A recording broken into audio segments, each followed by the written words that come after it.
Hey. Right. Welcome, everybody. My name is Liz Arts, and I want to welcome you to our podcast with LACC Productions called Splints and Whiskey. And what we do at Splints and Whiskey is we are able to talk about military medicine, hence the splints and whiskey, how it started, how it evolved, and how it is continuing to change each and every day.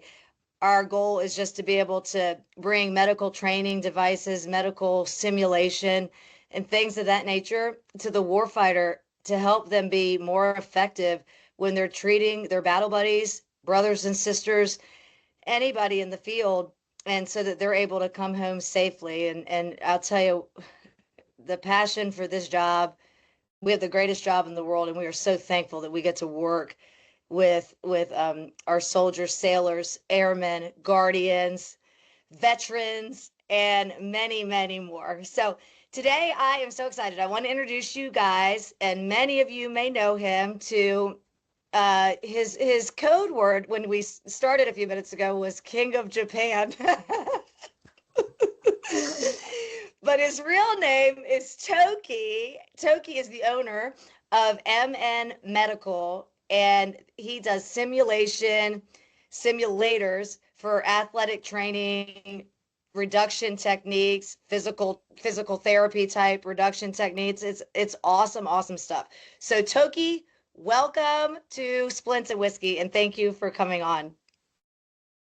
Thank you. Thank you, Liz. You're welcome. You're welcome. I want you to know that I'm wearing your hat, and I see that you're wearing a hat. You want to tell me a little bit about the hat you're wearing? It's from Techline, one of the partner. We decided to work together, and we're trying to grow together. And Liz was the brand matchmaker, so thanks to that.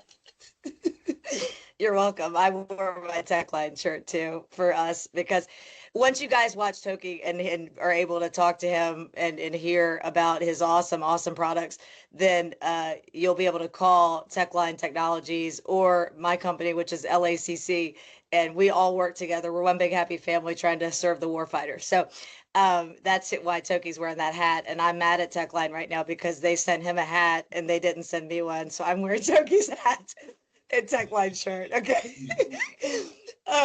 Anyway, all right. So Toki, a lot of people follow you on LinkedIn, YouTube. Oh my gosh, TikTok, like all of the social media, and they watch your videos. They watch what you're doing. Will you tell me a little bit about why you got into medical simulation in the first place, and about your products, like how you came up with this idea? Okay. So I came to the United States when I was 19 years old to become an athletic trainer. Oh. And then I went to University in Conner in San Antonio, Texas, and I got my license in 97, and I went to the grad school and then finished in 2000. And then I found a job in 2000 as a athletic trainer in a high school setting. Huh. And throughout I worked there for 14 years, but I had a first shoulder dislocation, not me. I saw one of the students did, and I just realized, I never practiced this reduction technique. I did a simulation in my head, but I'd never done it. I don't know how to position myself, how to apply pressure or traction, which direction, how fast you pull, nothing. Whoa. And I realized it got to be something to practice this reduction technique. Simple CPR mannequin, it's a medical simulation product but there was nothing for our setting to practice reduction technique. So that was the thing. That's the problem. I want to find a solution to educate myself first. Yeah. And I started looking, but there's nothing. And one night, I was drunk, obviously, and You were okay. and that's how I started it. And I will send you a picture of my prototype. And then I went to one of the doctor in San Antonio, best ortho surgeon in Texas, I would say, Dr. Curtis. And I went to his office many times. Is this good? Is this good? He said no. And then finally he approved it. And then, then I started looking for the manufacturer, and then that's why Sawbone, we found Sawbone, and they decided to take a risk. Well, I don't like the word risk, chance with me to make the product. That's why the shoulder dislocation later was made. And then 4 years ago, we came up with the elbow one, and then 2 years ago the finger model. So Mm-hmm. yeah, basically, I found a problem and I was looking for the solution but couldn't find it. So I found a way. So that's how I started it. So That's awesome. I love that. That's like a real entrepreneur, somebody who you realize there's something out there, something that's not out there, and we need it. And so you created it for your field. So then, did you stay an athletic trainer, or when did you start your company? I started my company in 2017. I established a company to come to sell the product in the US. I mean, the shoulder product was 2013, but I was focusing on Japanese market, and it just didn't click. But also, I used to work for high school setting. I was just busy, and I had a side business. That was the thing, but I Mm-hmm. couldn't put 100% focus on it. And 2020, all of a sudden, in the United States athletic training program, they changed the. Well, they didn't change. They add the some aspect. They had to teach the reduction technique all of a sudden. So now then they start calling me, send an email, hey, we need your product. And that's how I got busy. And Wow. then Liz, you found me on the LinkedIn, we got connected. And then you kind of opened my eyes, like, that's not the only market, you can go, different places. Like, okay. So now, we're doing this, podcast, and that's where we are right now. So. Wow, that's so cool. I still can't believe that we met that way, and I think we met in what, 2021? And uh Yeah, that was a one phone call. Just we talking, and it's like, hey, can I talk to you? It's like, oh, this lady's crazy. And it's like, we hit it off, and so yeah. oh, that makes me so happy. Okay, so prior to you, I did not know you had never done a reduction on something when you had studied in school. There's not No, even a bad one? Like there's not a bad one? there's nothing like there's nothing to practice.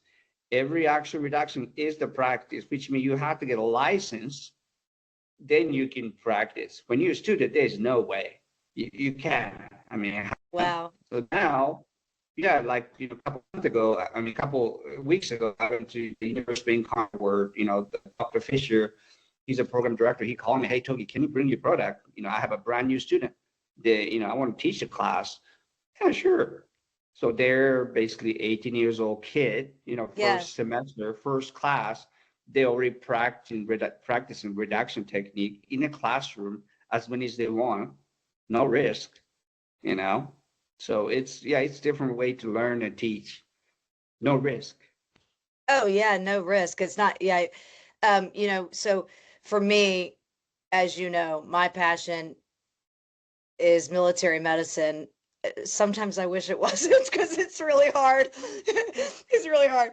But when I met you and I saw your shoulder your shoulder dislocation model, elbow dislocation technique, which I just demoed that over the weekend, and oh my gosh, this hospital loved it.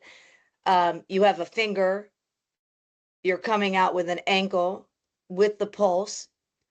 You have a hip that people are requesting like crazy that can help with regular, like our veterans, for example, whether that's a regular hip issue or an artificial hip, that they could practice the same reduction technique.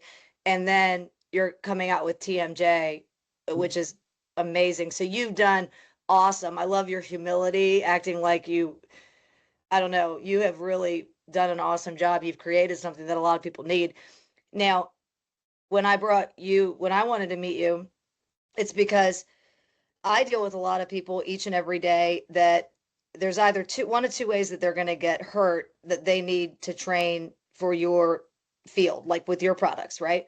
One is if they're deployed.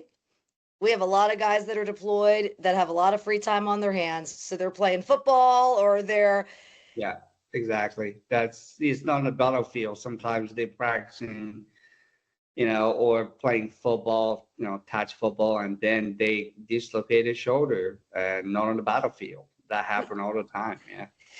yeah.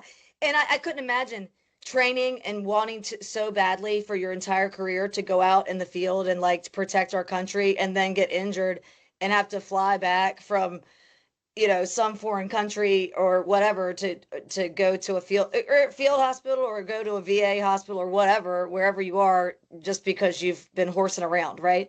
Now, Right. I also hear about it I call on a lot of Navy ships.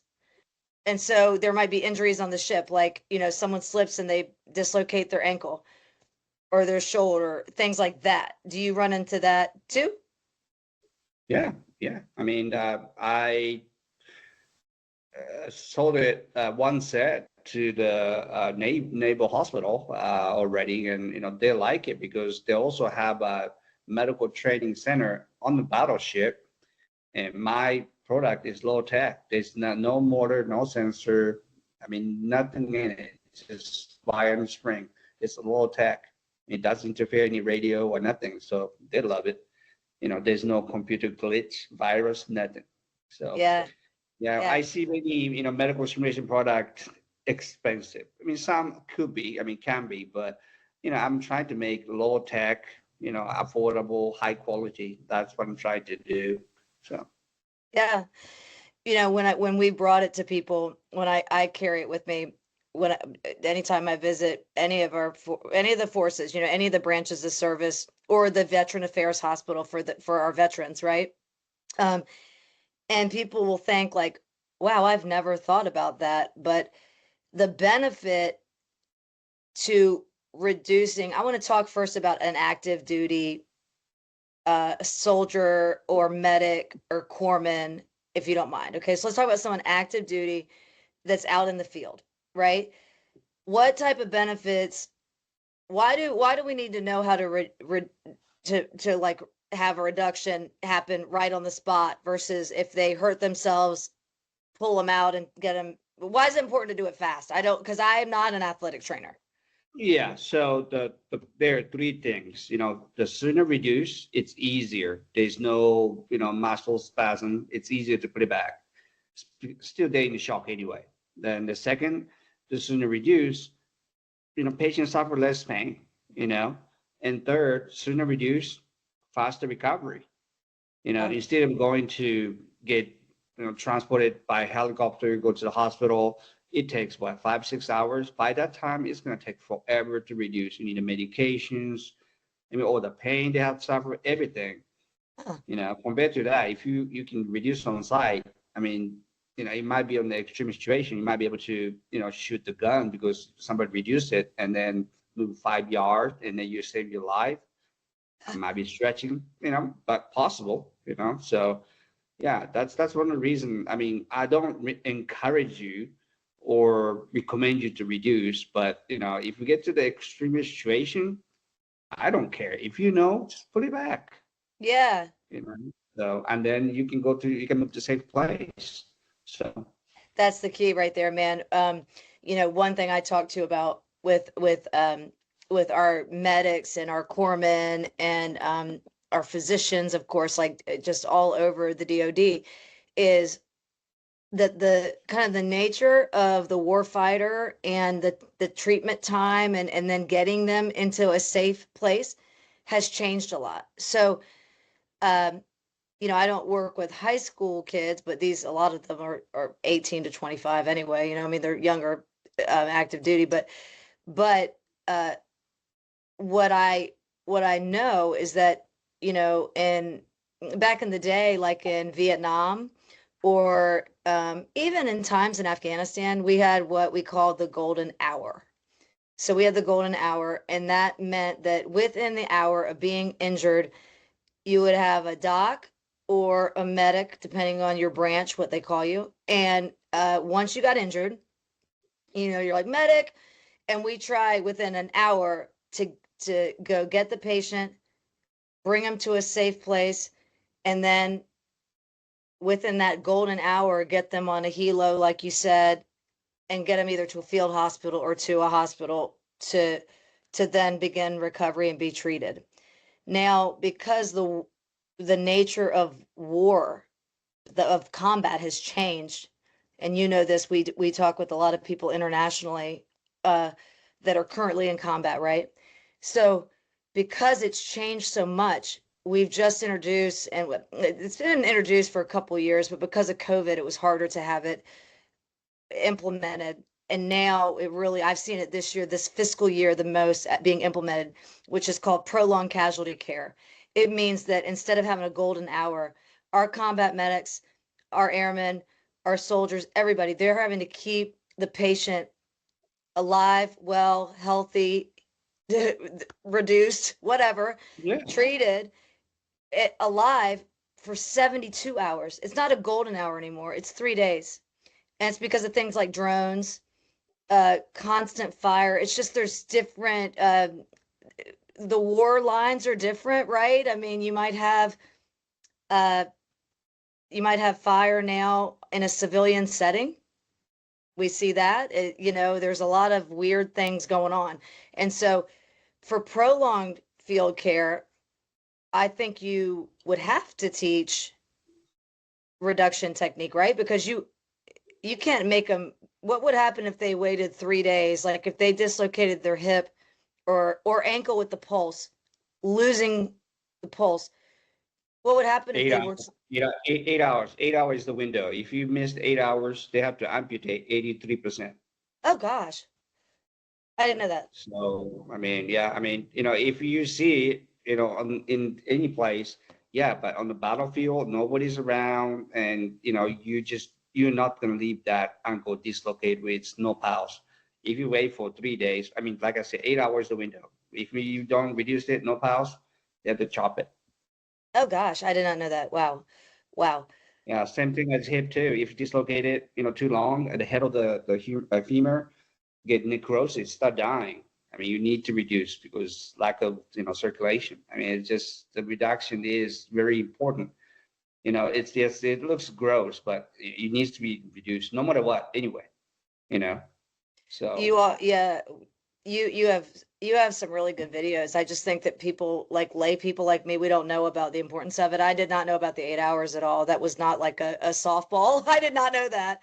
So yeah, that's that's 8 hours. The 8 hours is a big number. Before 8 hours is 11%. Some people they might have the medical issues and the diabetes, not good circulation. That's why it's 11%. But if you miss 8 hours, it's a big jump to 83%. mm, So yeah. okay. Wow. Now let me ask you this. I wasn't planning on doing this, but you're so good at it. And again, I think a lot because, like you said, you're kind of the only game in town. I mean, you created this product, and I've seen some people who've copied it since then. I'll just say, but yours Yeah, is I the won't say best. What'd you say? Well, I won't say names, but to me, it's like, that's the world is big enough. If you're gonna copy my product, knock yourself out, like Right. yeah. Well, And yeah. then I had a couple of people, came back to me. It's like, man, we bought their product because our system we had to do the cheap bid in a bidding system. They were the cheapest bid, so they took it, and they don't like it. They come back to me. So to me, it's a free advertisement. Yeah. To me, it's like, again, just world is big enough. I'm not. I mean, Yeah, so. I'm the same. I'm the same as you. I mean, we're in this to treat the patient. If someone is able to effectively treat the patient with anything, great. I want them to get their hands on it. Yep, exactly. We're not in this for the money, that's for sure. So Yeah. we're in this for the patient. Would you do me a favor? I know it's a podcast, but a lot of people are able to watch this, and I wanted it to see if you would you do a demo for me on what do you think? The shoulder probably? Is the shoulder the most Uh, common? well, let's do shoulder would be hard to do all by myself because I need Okay. something to hold it. So then we can do elbow and finger because we can do it. So this is the elbow dislocation Okay. later. So it's dislocated as you see. Okay. So you see a lot. elbow dislocation nowadays days because the jiu-jitsu is getting popular. Oh And a lot yeah. of jiu-jitsu schools everywhere, tournaments on the weekends, they're popping out, and some kids they don't know when to stop, and then dislocation happens. So this is a technique like this. Let's say somebody's sitting down already, and then you're facing down. Check everything, check the pulse, circulation, everything, and then you feel the bone palpation. It's solid. This if this part is fractured, we cannot reduce it. Okay. Just put it in the slings in the doctor. But let's say you feel solid, and then sitting down, that you use this hand to push, and Mm-hmm. then this hand to hold the wrist and pull, push and pull, and little extension all together, and back in. Oh my gosh, yeah, So yeah, that's again, amazing. Yeah, do it push and again. pull. Yeah. Boom. Ah, Yeah, and that's then this awesome. one tension. Yeah, and then this one is tension is adjustable, so you can make it much harder, easier, in any way you want. I also have a little sleeve, and you put it on top, and so you hide the area, and you dislocate, and you still can see through it, but you can Yeah. use this as to test the student. So what do you do? What do you check? And then just reduce. Okay, now it's in. So yeah, that's what it Gosh, is. that's Uh, awesome. yeah, and then just a finger model. Okay, I'm not giving you a finger, but that's what it is. So the most common finger dislocation happen is the middle finger, middle Yeah. finger. So, and then this joint. So this one can dislocate, okay, and then push and pull and all together. If I'm gonna do just one hand because, but Oh, that's I think awesome. so I know it's I've not a seen big, your finger yeah, in it's not a person. big clunk like shoulder one, but still, and just that's how you reduce. People, like I said, if you've never done it, you are not gonna, you just can't try because you don't know how to do it. It's like, why? Yeah. Well, I don't know if you remember this, but it was during COVID. We had never met in person yet. You sent me the shoulder. I'm like, I put you on my TV so that you could show me how to do the dislocation. And I felt like I wasn't strong enough, but you talked me through it through the TV with your simulator, and I learned it. And I was a Spanish major, so it's if I can learn that, then anybody can learn it, right? Well, it's a strange concept. On my model, you have to learn how to dislocate somebody's joint, which is kind of, Yeah. but yeah, that's what it is. And Well, I love it. I love it. Okay.